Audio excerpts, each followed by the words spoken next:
how to connect university, how to connect the social agents, and the transfer of the knowledge.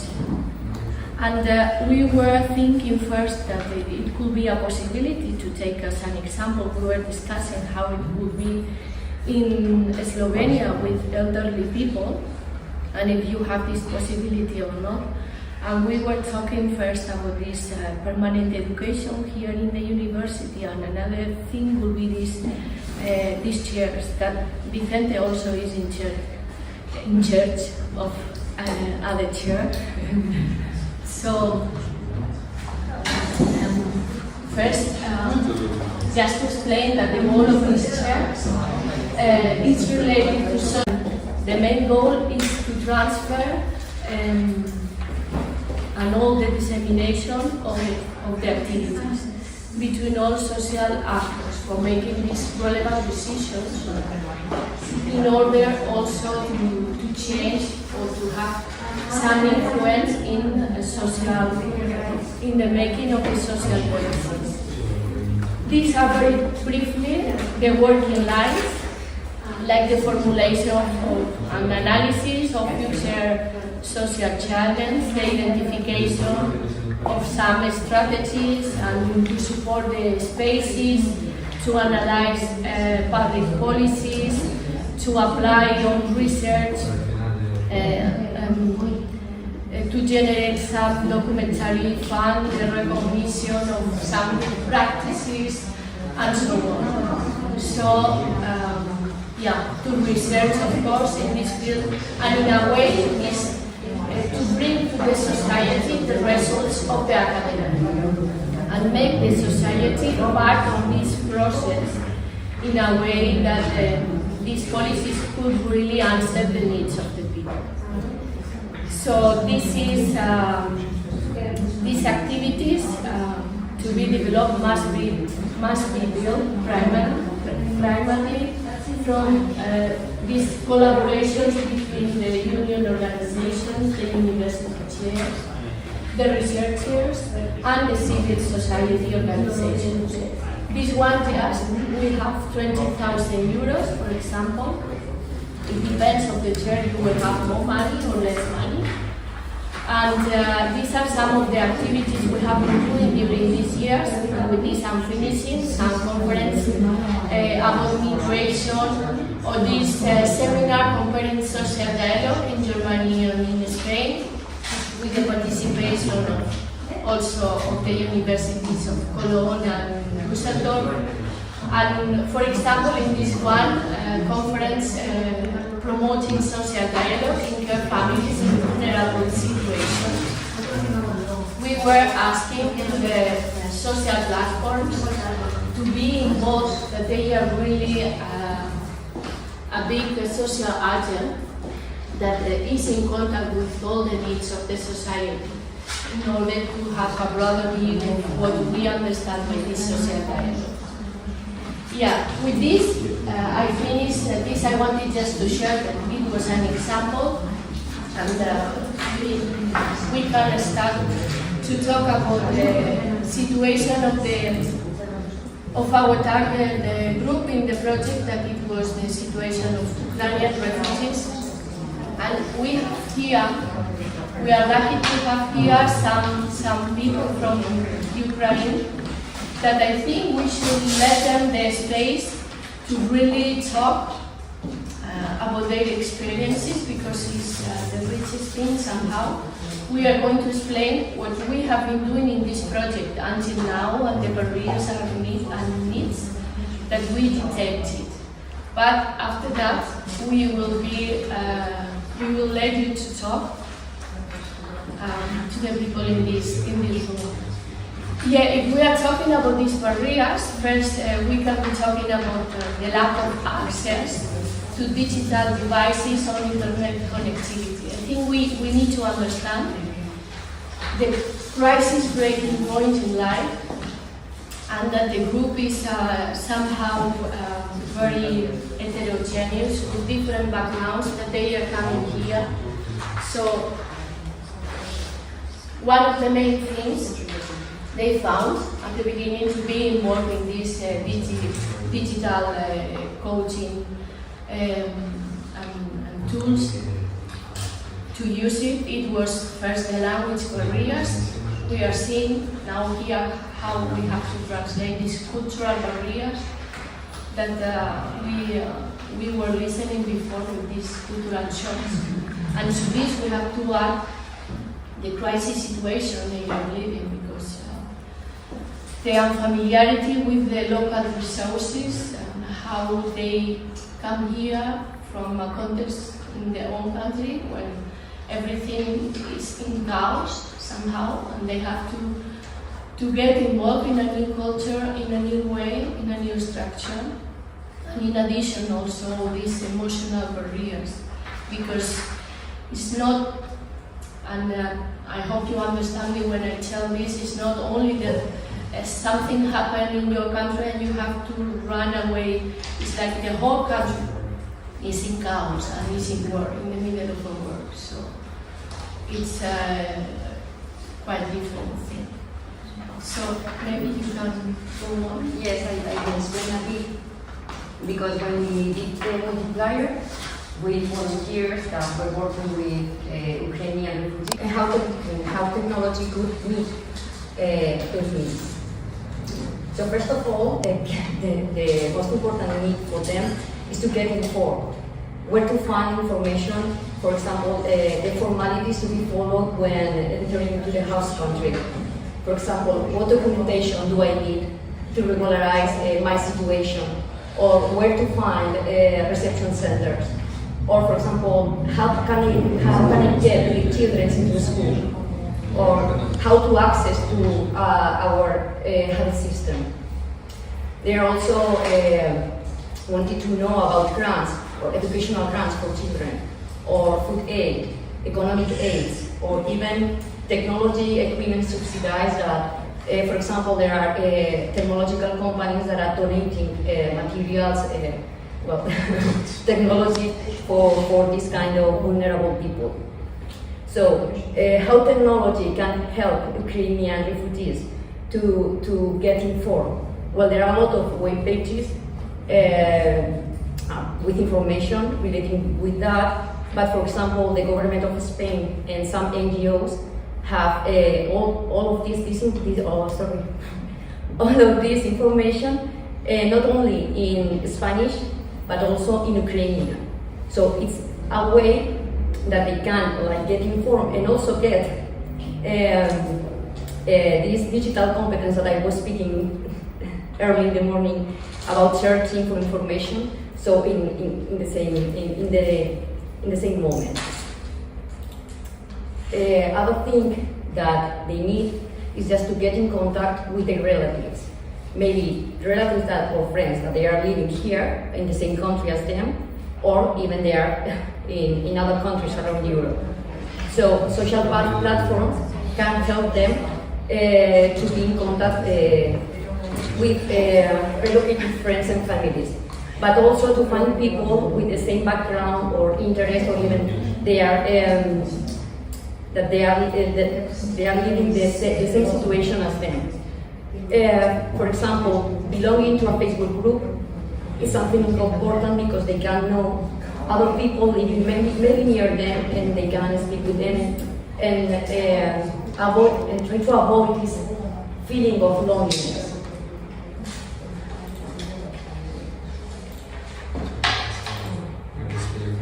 Other need was job and homesickking.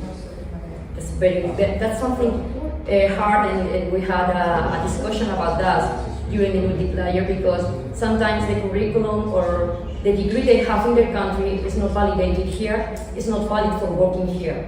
So maybe you are engineer in Ukraine, but when you come here, this the degree is not validated, so you can't work as an engineer. And for example, there is a web page that is U4UA where Ukrainian people can get into and find a job in different countries of Europe, and also to find a house, and much more to find people who shares a house with. So it's a tool that can help them also. And the most important barrier and need that they have is learning the language of the host country. So in internet, well, not only the language, the problem that we have here in Alicante, for example, in the region of Valencia community, is that we have two languages, that is Spanish and Valenciano. So when the children get into school, they have to learn both languages, not only the Spanish one. So this is very difficult for all of them, and even their families can. It's gonna be difficult. It's difficult for their parents to help them doing their homeworks in Spanish. So imagine in another language that they don't know anything. She was working in a refugee center. Trabajo en temas de recursos humanos, ayudamos desde empresas de OEA, ayudamos a encontrar trabajo en España a todos los refugiados que hay, no ucranianos. She is working in human resources enterprise and trying to find a job for people searching for job, and especially for Ukrainian people. Existen 4 centros de refugiados por toda España. There are 4 centers of refugees in the whole Spain. Madrid, Barcelona, Alicante y Málaga. Madrid, Barcelona, Alicante and Málaga. Alicante han recibido más que cualquier otro centro, 46.000 personas. Alicante got the maximum amount of refugees with more than 46,000 Ukrainian refugees. El centro que trabaja han recibido más con la gente que ha pasado a su gente y que han dado asilo. So this is the center where they really try to help them, somehow the more representative, because it was the one that received more refugees from Ukraine. 36.000 niños ya están escolarizados.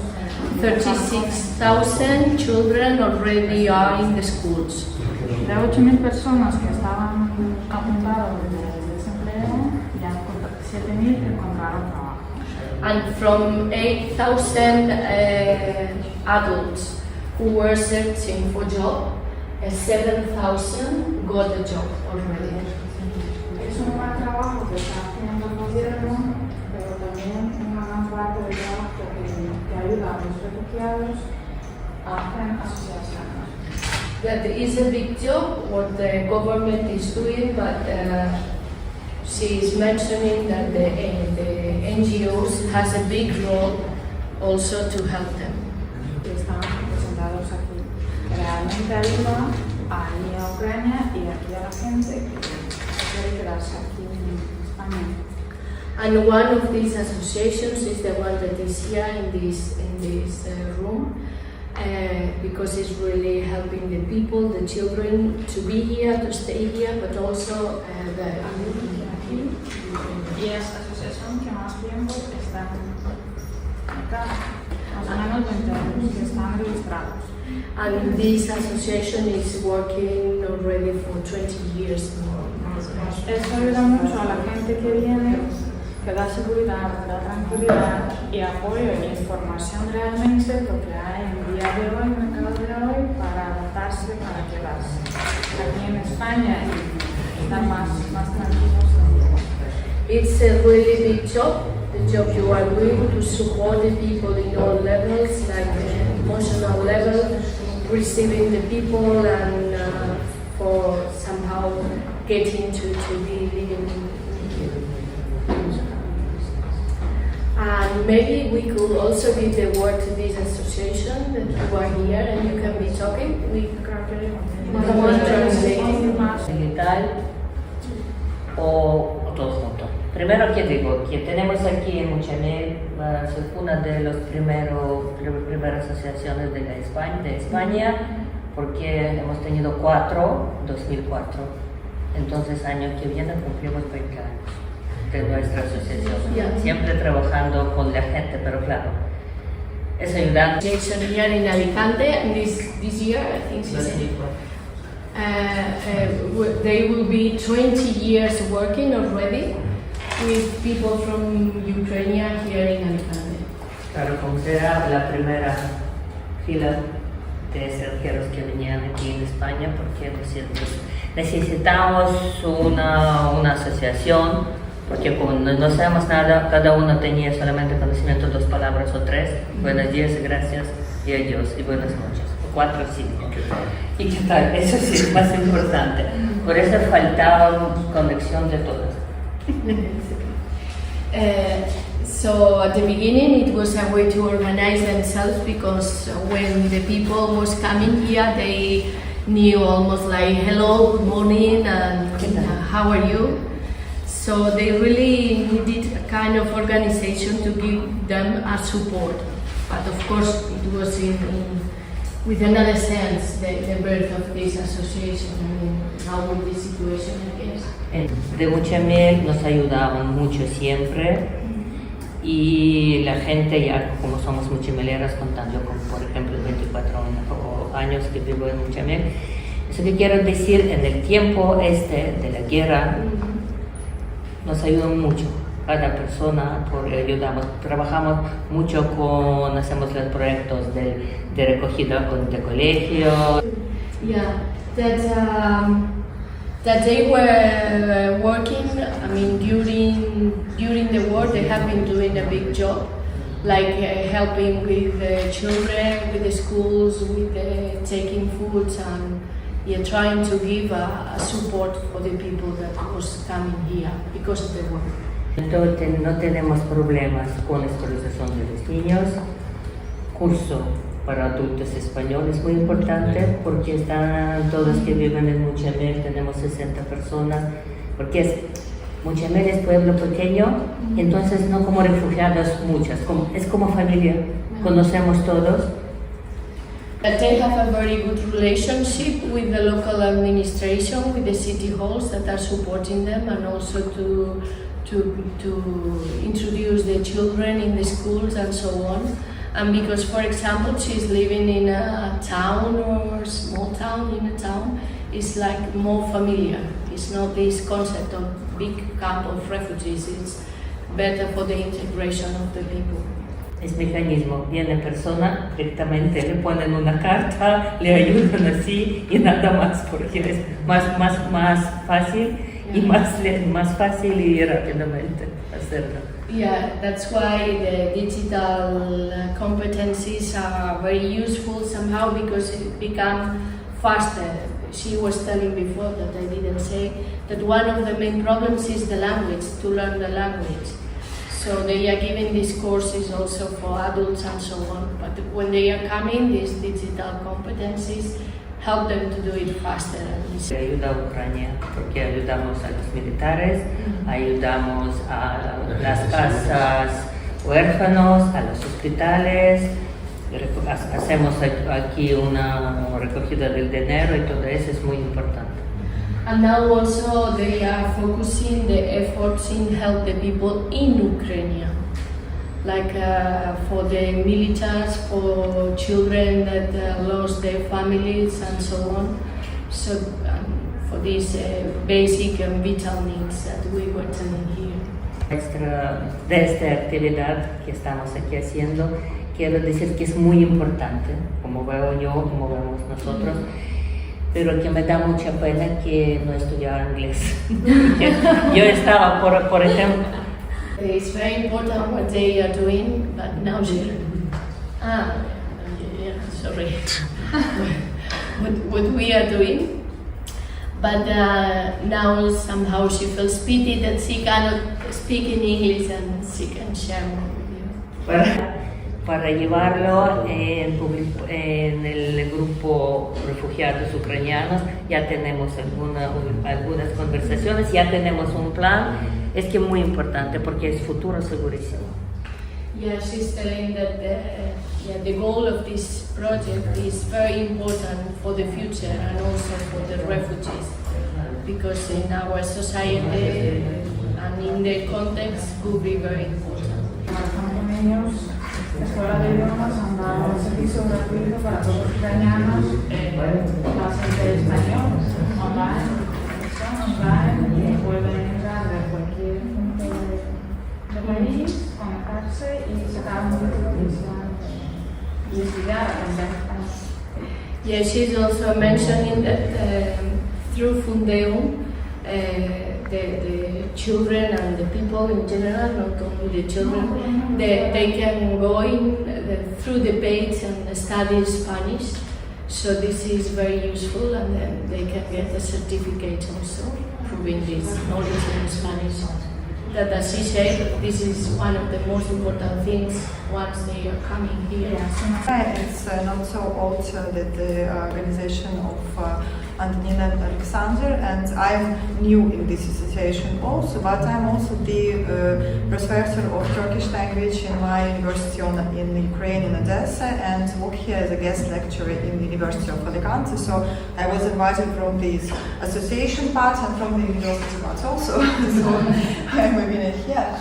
So thank you for the invitation. I haven't been thinking about this problem of digitalization before from this side that you proposed to think, not from the, of course, senior people or people or women from the villages and so on, but for refugees. And during your presentation, I decided to write for me maybe the theme for discussion or for future conferences, the digital skills we need here in other countries you haven't used before. I mean, of course, some biggest part of Ukrainians, they can use computer, telephones, smartphones, and so on. And I have to say that Ukraine is a very digitalized country. So we have this all our life in smartphone, where you can open, find your passport, find all your documents of your child, send it to other organizations. So it's so quick and fast, and banking system, and in 15 minutes you take your banking card. So it's very digitalized, really. State. That's why it was a problem for us to accept the reality in Spain, actually, honestly speaking. But for young, maybe generation, as for senior people, the problem was the same. They can't use computers and smartphones. So at first we started to use this translator. So we have now you know how to make a photo of it or translate the photo of it, how to write it, how to spell it, and to give to a doctor. So it digitalized my life very much. I haven't used it before. Google Maps. I know how to get to my job in Ukraine, but what about here? To pharmacy, to I don't know, to take a sitter, to have a sitter. So Google Maps. All banking platforms is something that we can't get without any help of the Ukrainians from different associations who came before us here. So, and I want to mention that Spain was very open for help for Ukrainians, and they created opportunity for Ukrainians who came before to help us, and they involved them in the process. It was a good idea, not to involve only Spanish citizens for them, but Ukrainians who came before. And transport application. So when train is coming, when bus is coming, how to see the time. So again, we haven't used it before.